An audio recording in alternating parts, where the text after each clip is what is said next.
안녕하세요. 오늘도 사연살롱을 찾아주셔서 감사합니다. 동서, 그리고 순이 할매, 난 다음번에 어머님 제사에 참석 못하니까 알아서들 해요. 형님, 작년 제사에도 안 오셨잖아요. 어머님 제사에 매번 빠지시면 어떡해요? 그리고 아버님과 함께 사신 지 3년이나 되는 새시어머니께 순이 할매라뇨. 옆에서 듣기 안 좋네요. 옳지, 둘째 며느리가 맞는 말 했다. 큰며느리야, 네가 아무리 날 정식 시어머니로 인정 안 한다 해도 호칭이 매번 순이 할매가 뭐냐? 대학까지 나왔다고 맨날 자랑질해대면서 못 배워먹은 사람처럼 그게 뭐냐? 아, 그럼 현지수님 이렇게 부를까요? 아버님이랑 혼인신고도 안 하고 같이 살기만 하면서 내가 그쪽을 시어머니 대접해주길 바래요? 욕심이 과하시네. 순이 할매 생일이라고 가족들 다 모여준 것만 해도 감지덕지인 줄 알아야지 원. 그리고 순이 할매는 아버님 애인인데 옛날에 돌아가신 와이프 제사상 차려준다는데 꼬박꼬박 끼고 싶어요? 가난해서 그런지 자존심도 참 없네 그려. 야, 무슨 말을 그렇게 하니? 이게 돈 없는 거랑 뭔 상관이라고. 네 남편은 대체 누구 뱃속에서 나왔다니? 비록 젊어서 돌아가셨지만 너희들 시어머니가 계셨기에 이 집안 가족들이 있을 수 있는 거 아니냐? 그런 시어머니 제사에 맨날 이 핑계에 저 핑계 대고 빠지는 게 큰 며느리로서 잘하는 짓이냐? 이 할매랑은 진짜 말이 안 통하나니까. 아, 가난한 우리 아버님 뭘 보고 곁에 끝까지 들러붙어 있나 몰라, 거머리처럼. 암튼 동서, 난 그날 애들 운동회 따라갔다가 아마 몸이 많이 피곤할 예정이니까 제사 참석 못해. 그렇게 알아둬. 형님, 그럼 제사 음식이라도 해서 보내시든가 사서라도 보내세요. 매번 저 어머님만 고생해야 하나요? 저도 얼굴 한번 못 뵌 시어머니 제사라고요. 형님은 전업주부시잖아요. 전 회사 다니며 야근하느라 미친 듯이 바쁘다고요. 동서는 결혼해서 7년간 애도 안 생기고 있잖아. 애도 없으면서 뭐가 그리 바쁘다고 그래? 그놈의 애는 둘 중 누구 문제로 안 들어서는 건지 난임병원인데 한번 가봤어? 하긴 둘 다 중소기업 커플이니 맞벌이해도 삼성 다니는 울 남편 한 사람 월급에도 못 미치겠지만. 지금 비꼬시는 거예요? 저희도 나름 노력하고 있다고요. 형님네는 큰아들이라고 결혼할 때 아버님이 빚까지 내가면서 집 사주셨잖아요. 저흰 월세집에서 신혼 시작해서 열심히 벌어서 모으고 있고요. 시댁에서 더 많이 받은 건 형님네인데 왜 매번 할 도리는 저희가 더 해야 하는 거죠? 둘째 며느리 말이 100번 맞다. 그리고 큰애 너는 같은 여자로서 둘째네 애 안 생기는 걸 그렇게 쉽게 입 밖으로 꺼내니? 대체 공감 능력이 있는 거니 없는 거니? 다음번에 제사 참석 안 해도 좋으니 돈 봉투라도 보내라 그럼. 막말만 해대는 큰애 부부는 차라리 안 오는 게 낫겠다. 제가 무슨 돈이 있다고 돈 봉투씩이나 보내요? 저희 아이들 교육시키느라 돈 많이 나가서 이런 쓸데없는 짓 하는데 쓸 돈은 없어요. 제사는 지내시든지 마시든지 마음대로들 하시라고요. 산 사람이 살아야지. 죽은 사람 아무리 제사 지내준들 쌀 한 톨이 떨어지나. 시댁 형님은 이렇게 아무 말이나 마구 쏟아내며 늘 불평불만만 하느라 저와 새시어머니 형님 이렇게 여자 셋이 시댁 부엌에 모이면 늘 말다툼이 일어나곤 합니다. 형님으로부터 일방적으로 말로 공격을 온팡 당하곤 하죠. 저희 시아버지는 제가 결혼하기 훨씬 전에 암으로 시어머니를 잃으시고 경비원 일을 하며 힘들게 아들 둘을 홀로 키우셨어요. 그러다가 한 3년 전쯤 봉사활동을 하다가 지금의 새시어머니를 만나셨어요. 두 분은 저희 자식들에게 부담 주기 싫다는 이유로 혼인신고 없이 함께 살고 계시죠. 새시어머니는 97년 괌 비행기 추락사고로 남편과 딸 아들을 한꺼번에 모두 잃고 혼자 살고 계셨어요. 고아원 출신이시라 연락이 닿는 가족이나 친척이 아무도 없으시다고 하네요. 저도 어려서 고아원에 맡겨진 아이였기에 새시어머니와 전 모든 면에서 정말 잘 통했어요. 저는 새시어머니를 진짜 시어머니, 아니 마치 친엄마처럼 여기며 잘 지내고 있어요. 이 글에서도 앞으로 그냥 시어머니라고 표현할게요. 전 미혼모의 자식이었다고 해요. 태어난 지 100일도 안 되어 한겨울 편지와 함께 고아원 앞에 버려졌다고 하네요. 밤새 죽지 않은 게 용할 정도로 매서운 추위가 있던 날이었는데 어떻게 그 겨울에 갓난아기를 땅바닥에 놓고 가버릴 수 있는지 제 친부모도 참 독하네요. 하여튼 고아원에서 친구들과 즐겁게 지냈어요. 성인이 되어 고아원에서 나가야 했고 대학 등록금이 무서워 고졸로 중소기업 경리 자리에 취직하게 되었어요. 성장 과정에서 나름 똘똘했던 절 좋게 봐주신 고아원 원장님께서 일자리를 알아봐 주셨거든요. 지금 생각해도 너무 감사하네요. 첫 일자리였던 자그마한 그 회사에서 지금의 남편을 만났어요. 지방 사립대이긴 하지만 4년제 컴퓨터 공학과를 나온 남편이 너무 멋지고 능력있게 보였어요. 같이 밥 먹으며 대화해보니 혼자 계신 아버지를 생각하는 마음 씀씀이도 참 예뻐 보였죠. 남편 중학생 때 돌아가신 시어머니에 대한 남편의 그리움이 신기하게 느껴지기도 했죠. 전 엄마라는 존재가 어떤 건지도 잘 몰랐고 그저 부모에 대한 큰 원망만 있을 뿐이었으니까요. 나중에 아이를 낳아보니 아기에겐 엄마라는 존재가 세상의 전부일 수 있겠구나 라는 생각이 들더라고요. 서로 대화를 많이 나누며 착하고 고운 남편의 마음에 푹 빠졌고 눈 떠보니 전 어느새 웨딩드레스를 입고 서 있더라고요. 남편의 고역스러운 형네 부부에 대한 얘기는 거의 듣지 못한 채 상견례 자리에서 시아버지만 뵙고 결혼을 진행했어요.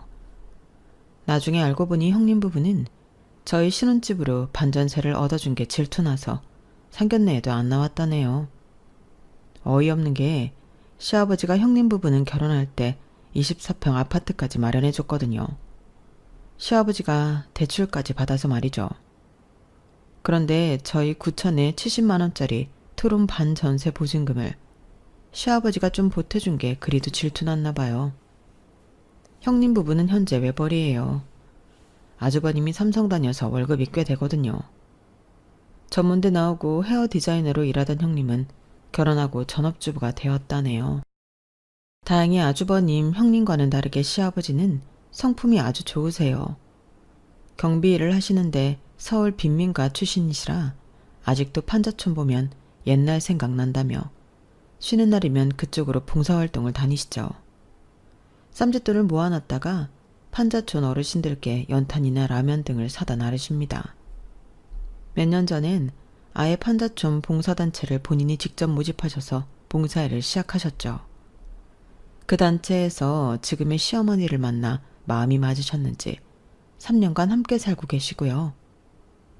두 분이 서로를 바라보는 눈빛, 따뜻한 말을 보면서 저희 부부는 우리도 늙으면 저렇게 서로 의지하며 살자고 다짐했어요.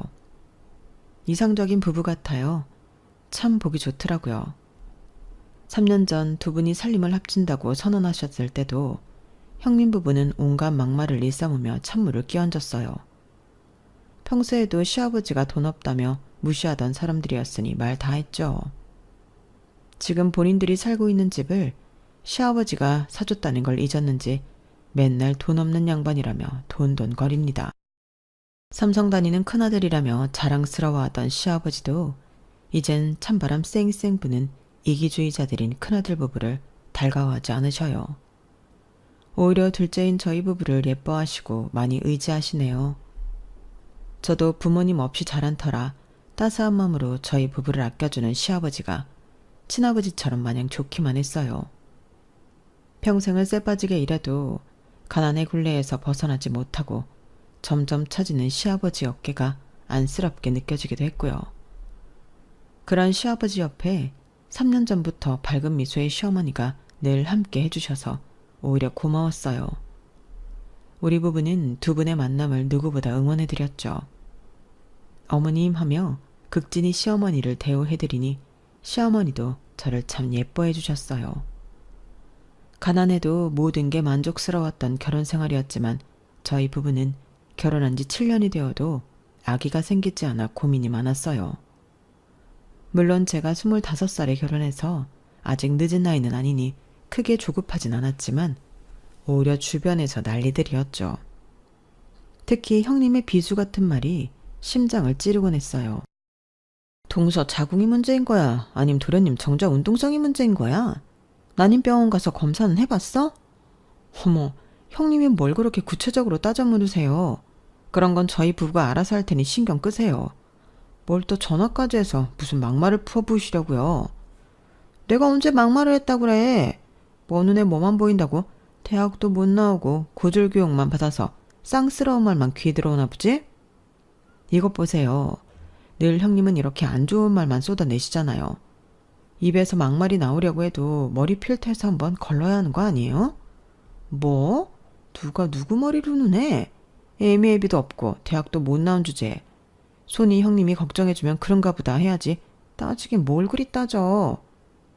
부모한테 버려지고 고아원에서 어렵게 자라서 대학 갈 형편 안 된 게 어디 내 탓이에요? 형님은 얼마나 온실 속에 화초를 자랐는지는 모르지만 그럼 서울 4년제라도 갔어야 하는 거 아닌가요? 지방 전문대 출신으로 알고 있는데 그 좋은 조건에 왜 전문대밖에 못 갔나요? 벌이가 안 좋았나? 뭐야? 야! 너 동서라고 지금껏 조언해주고 걱정했더니 은혜를 원수로 갚아? 그 조언 반사네요. 조언한답시고 나한테 막말로 상처 준 것만 헤아려도 1톤 트럭이라고요. 다 집어치우고 이번 명절에 음식 어떻게 할 건지 정하기나 해요. 뭘 어떻게 해? 난 아이가 둘이나 있는 애기 엄마고 동서는 프리한 자유인 아니야? 그럼 누가 더 시간 내서 음식을 장만해야겠어. 딱 답이 나오지? 전 직장 다니잖아요. 그리고 요즘 시험관 시술하느라 전처럼 명절 일 많이는 못해요. 형님은 또 저랑 어머님께 다 떠넘기고 와서 음식 먹기만 하실 작정이에요? 그럴 거면 돈이라도 두둑히 내시던가요. 맨날 아주버님 억대 연봉이라고 자랑하시잖아요.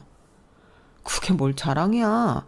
가족들한테 사실을 얘기하는 것 뿐인데 억대 연봉이라도 우리는 애들 교육비에 월 500 이상 들어가기 때문에 돈 없어. 그리고 나 필라테스에 수영에 골프 연습장까지 다니느라 바쁘니까 명절 준비는 동서가 해. 한 5만 원 던져줄게.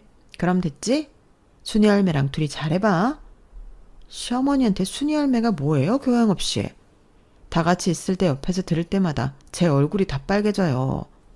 어머님이 혼인신고는 안 하셨어도 아버님과 사실혼 관계로 3년이나 사셨으면 시어머니 대접해드리는 게 당연한 거 아닌가요?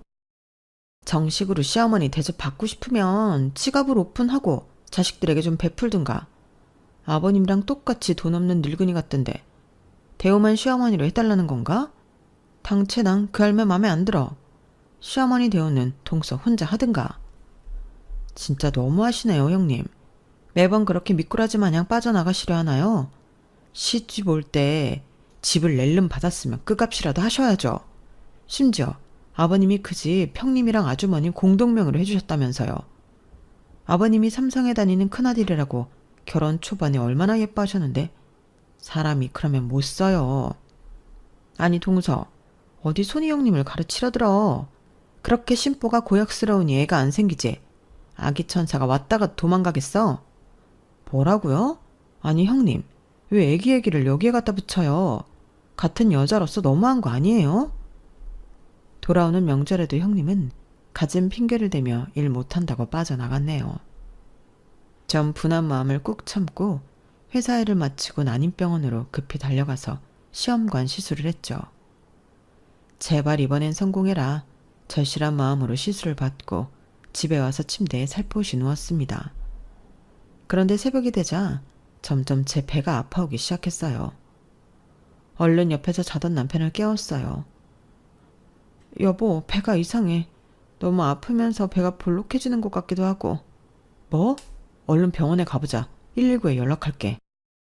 응급실로 가서 검사를 해보니 복수가 차오르는 거였어요. 이번 시험관 시술도 실패였죠. 남편은 제 건강과 기분을 첫 번째로 걱정해 주었어요.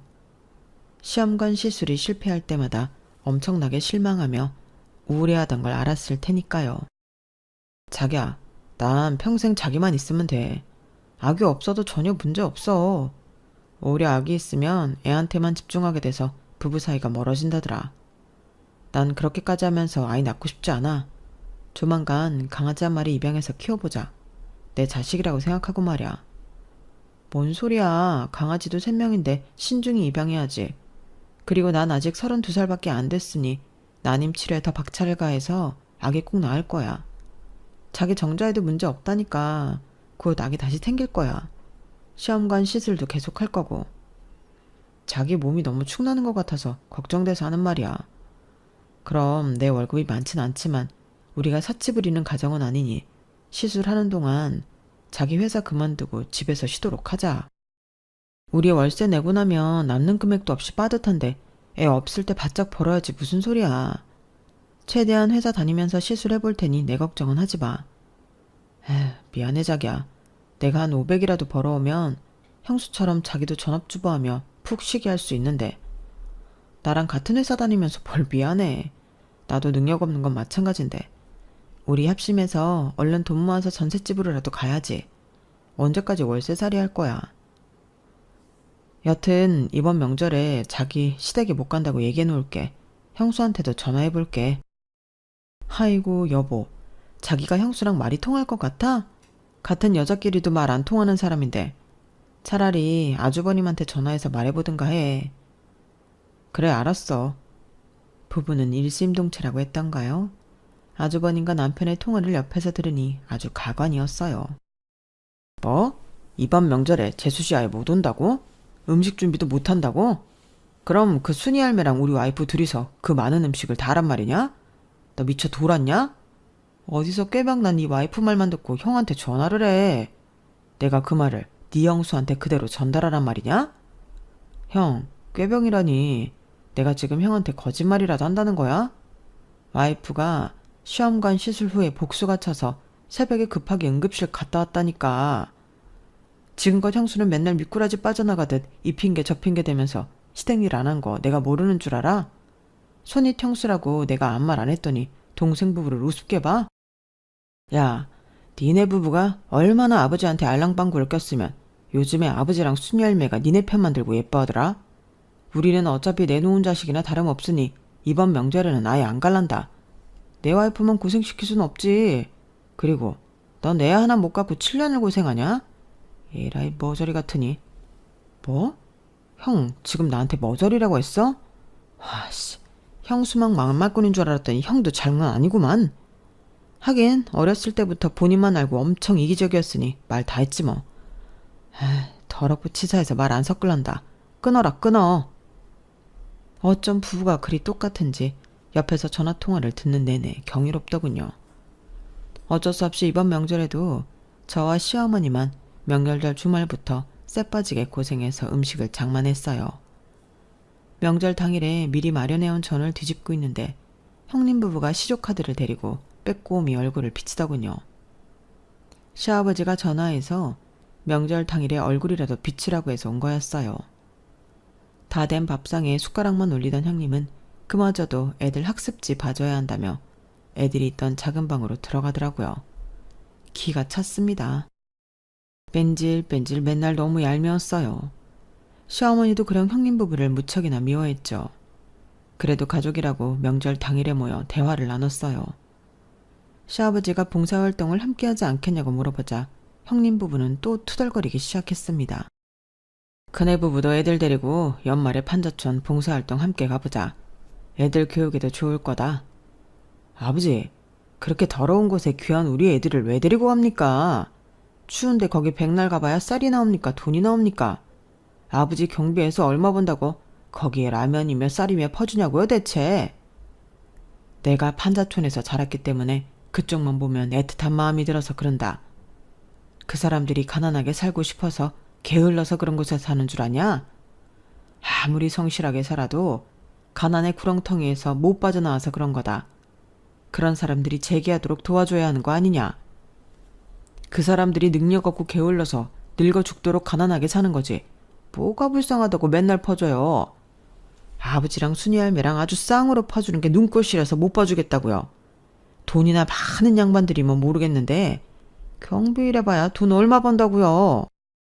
너 아직도 내 안 사람한테 순이 할매라고 부르냐? 이런 싸가지 없는 것. 이 사람이 너희들한테 부담 안 주고 싶다고 혼인신고도 안 하고 여지껏 돈 없는 내 옆에 같이 살아주고 있는 것도 고마운데 뭐? 순이 할매라고? 고얀 것? 큰아들이라고 막내보다 더 정성 들여 키운 내가 바보지. 재혼을 할 거면 좀 돈 많은 할매를 만나든가. 아버지는 꼭 형편도 어려운 할매를 만나서 아직도 이 좁은 빌라를 벗어나질 못하세요. 여자를 만나고 싶으시거든. 제가 나중에 돈 많은 할매나 하나 소개시켜 드릴게요. 아니 큰애야, 내가 바로 옆에 있는데 말이 너무 심한 거 아니니? 내가 네 아버지랑 함께 살면서 친엄마 같은 마음으로 너한테 정성을 들였는데 내 성의는 다 무시하는 거냐? 내가 너희 집에 퍼나른 반찬이며 고추장 된장이며 그 정성들 싸그리 다 무시하는 거냐고? 그까짓 고추장 된장 다시 다 가져가세요. 어차피 맛도 더럽게 없어서 한쪽 구석에 곰팡이 펴서 버릴 거니까. 아이, 이놈의 집구석은 돈도 없이 맨날 꾸리꾸리하니 재수가 없다니까. 여보, 가방 챙겨. 애들하고 그만 집에 가자고. 그래 이놈들아. 손주들 데리고 다 가버려라. 애비 앞에서 못하는 말이 없구나. 구이한 것들. 명절 모임에서 형님 부부는 그런 식으로 안 좋게 퇴장했네요. 제가 시집와서 항상 똑같은 패턴이었던 것 같아요.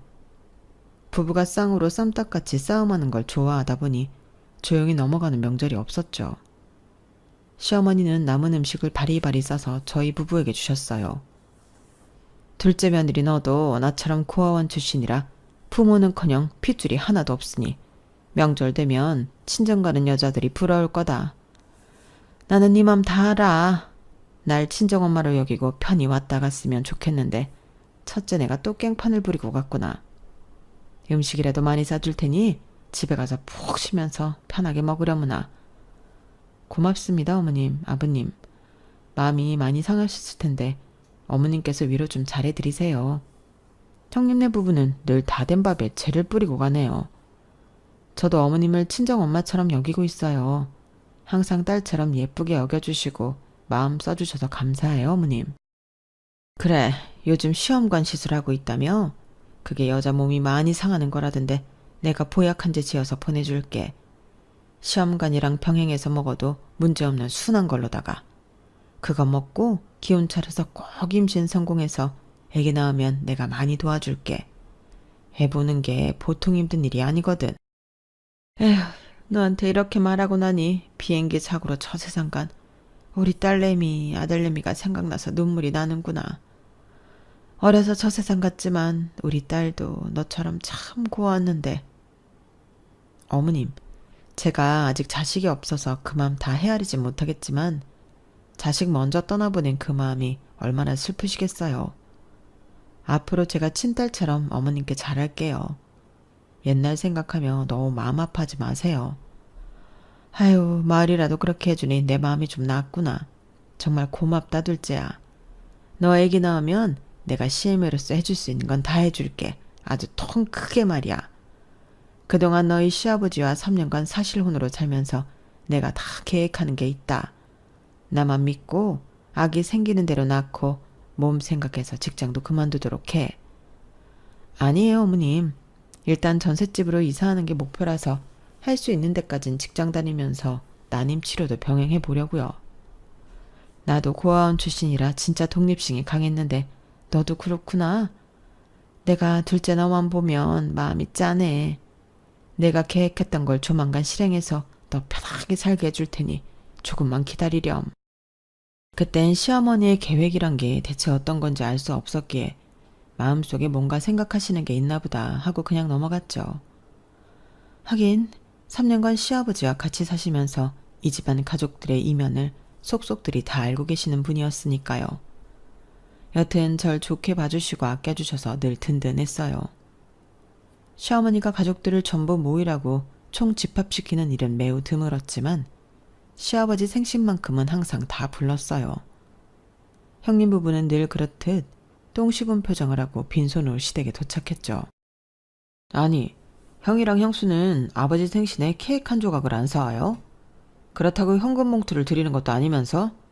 야, 우리 와이프는 건드리지 마. 너 형수한테 그게 무슨 말버릇이야? 도착하자마자 10이냐? 매년 하도 똑같아서 신기해서 하는 말이야. 삼성 다녀서 연봉도 센 사람이 돈 10만 원이라도 아버지 생신 때 드리는 게 그리 힘들어? 집 앞 과일 가게에서 3만 원짜리 과일 한 상자라도 사오든가. 사회생활하는 사람 맞아? 이렇게 예의를 몰라서요 원.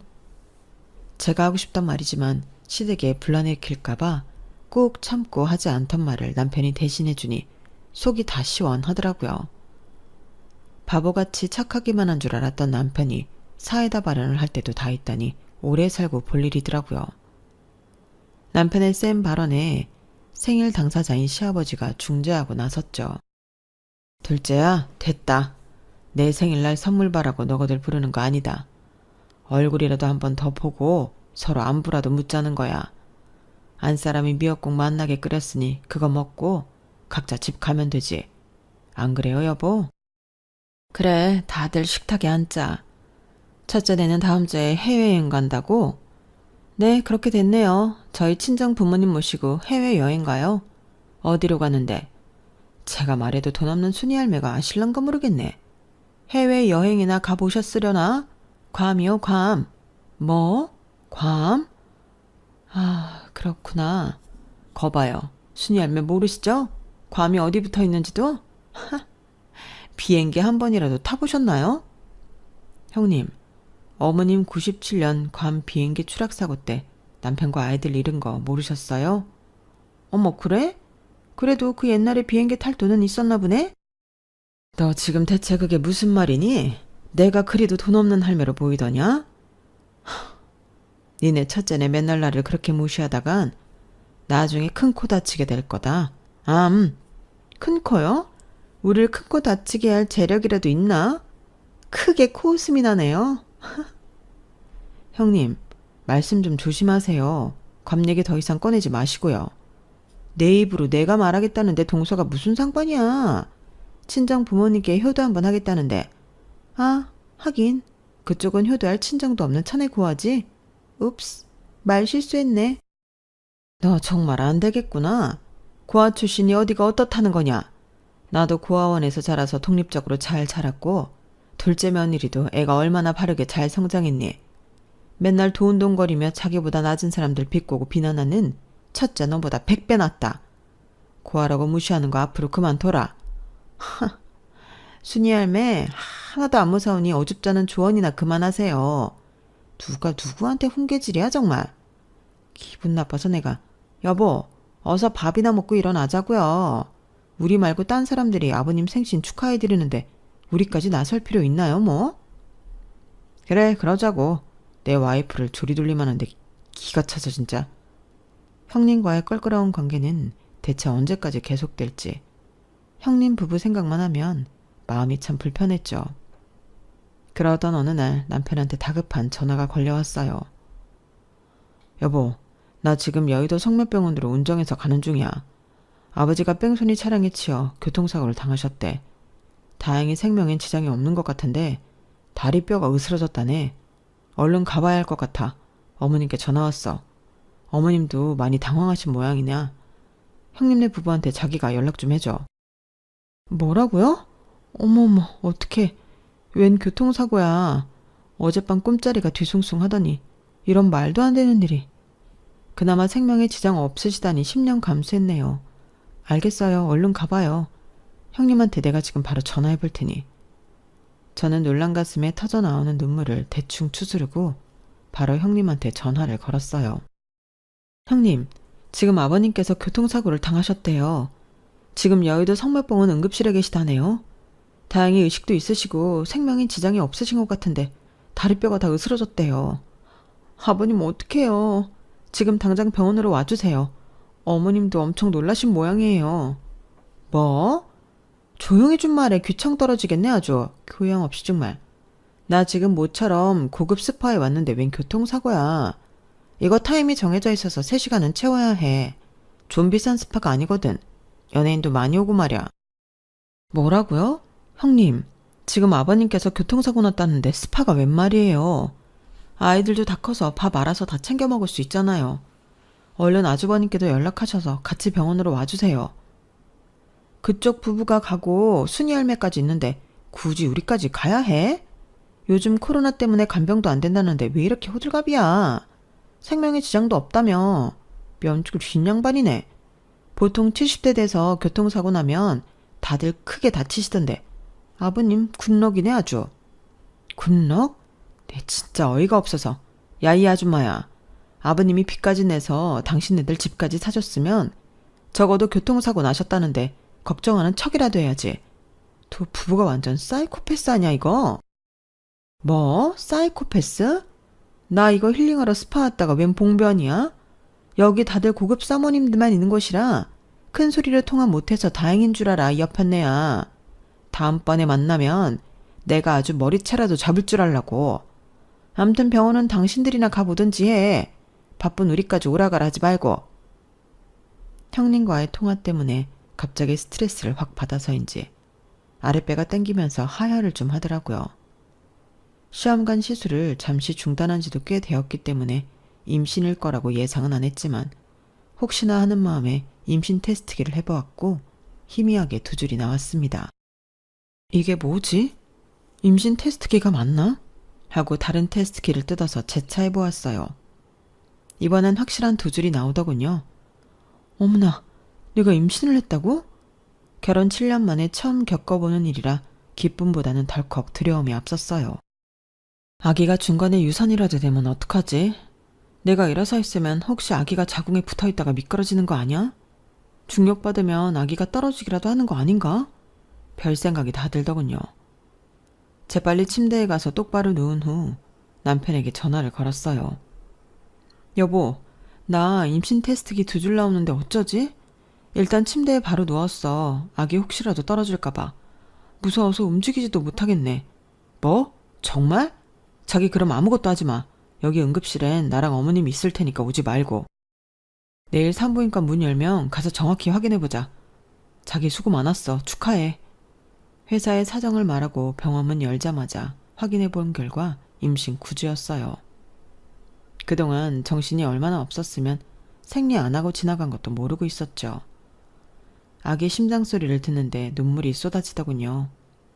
내 뱃속에 생명이 자리 잡고 있다니. 7년 만에 찾아온 생명에 감사하고 또 감사했어요. 기쁘고 흥분된 마음을 추스르고 현실로 돌아와 교통사고로 병원에 누워 계신 시아버지가 매우 걱정됐어요. 엎친 데 덮친 격으로 주된 간병인이었던 시어머니가 코로나에 걸려 갑작스레 병원에서 거의 쫓겨나다시피 집으로 와야 했어요. 다행히 시아버지는 코로나 음성이어서 계속 병실에 있을 수 있었고 급한 대로 남편이 휴가 내고 간병을 했지만 중소기업이라 간병 휴가는 인정이 잘 안 되었어요. 저도 임신한 몸으로 회사를 막달까지는 다니고 싶어서 전업주부인 형님에게 SOS를 쳤죠. 형님, 남편이나 저나 회사를 다녀야 하니 형님께서 아버님 간병을 좀 해주시면 안 될까요? 뭐? 나보고 그 좁은 침대에서 자면서 아버지 화장실 용무까지 받으리라고? 택도 없는 소리. 그게 왜 택도 없는 소리예요? 가족이잖아요.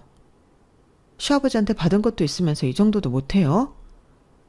이까지 꼬진 집 하나 받았는데 그렇게나 큰 도리를 해야 하나? 아, 시아버지 몸도 다 닦아드려야 할 거 아냐. 난 못해. 동서 임신했다며? 쥐꼬리만큼 버는 중소기업 이참에 때려치우고 시아버지 간병에 나서는 건 어때? 저희는 집도 없고 반전세로 살면서 월세 내야 하는데 그 돈은 다 누가 벌어다 주나요? 태어날 아기 위해서 막달까진 벌어야 할 거 아니에요. 형님은 뭐 평생 안 늙고 사고도 안 나고 고상하게 살다 가실 것 같아요? 늙고 병들고 때론 사고도 날 수 있고 다 똑같지 뭘 그래요? 동서, 지금 악담하는 거야?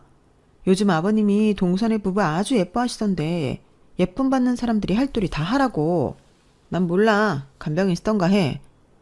그럼 간병인 쓸 돈이라도 반반 부담하자고요. 반반? 웃기지도 않는 소리 하네. 난 돈도 못 내. 알아서들 해. 저는 서러운 마음에 코로나 때문에 집에서 격리 중인 시어머니에게 돌아가는 상황을 말씀드렸고 시어머니는 2주간 간병인 비용을 본인이 부담하겠다고 하시며 결국 간병인을 썼네요.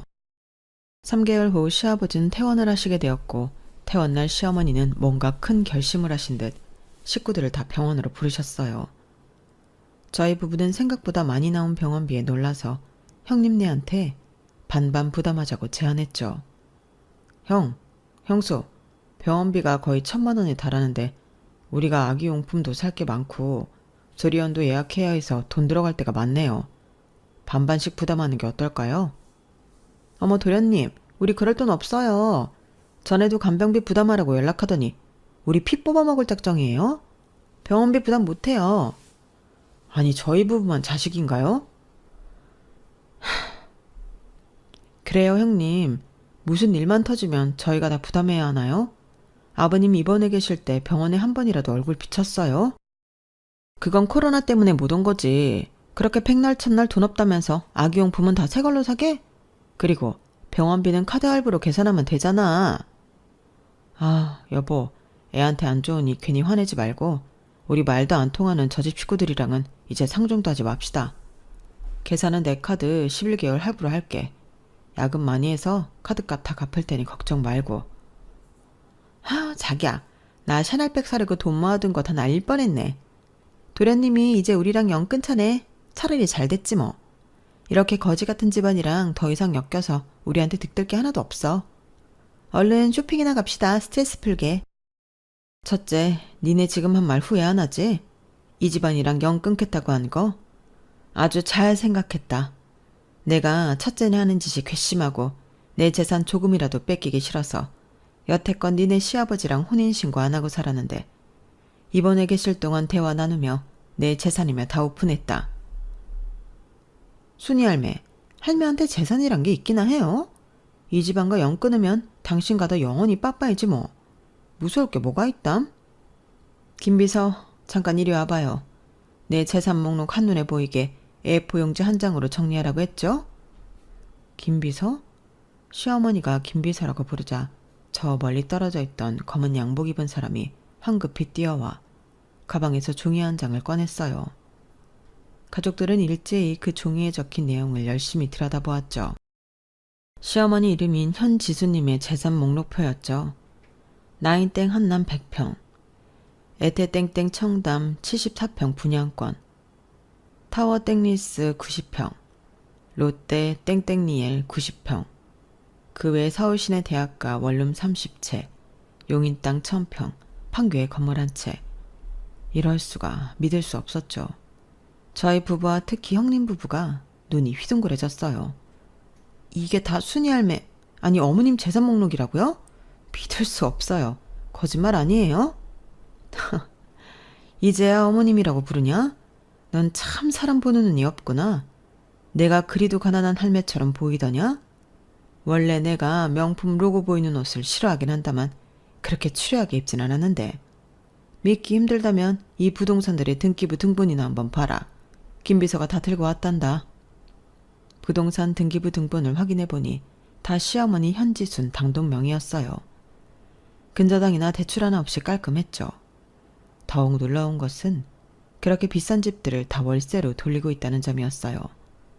시어머니는 전세 보증금 따윈 필요 없는 찐 부자였죠. 첫째네는 둘 다 이 집안과 인연 끊겠다고 했지? 그럼 뭐 볼 것도 없고.